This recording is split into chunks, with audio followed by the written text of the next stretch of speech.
En la línia del que venim fent en els anys que portem així en el govern, el compromís era, com sabeu, de congelar els impostos, de mantenir aquesta congelació fiscal mentre durarà la situació de crisi, de desocupació. Portem tot l'any passat mantenint una sèrie de reunions amb la delegació de cadastre en València.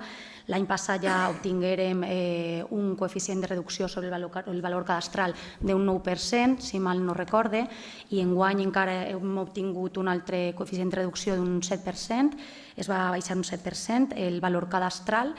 Per tant, jo crec que estem davant d'una bona notícia. El tipus impositiu, que per als béns de naturalesa rústica es manté en el 0,62, per a l'IBI urbana baixa al 0,43. Tenim encara ahí un poc de marge.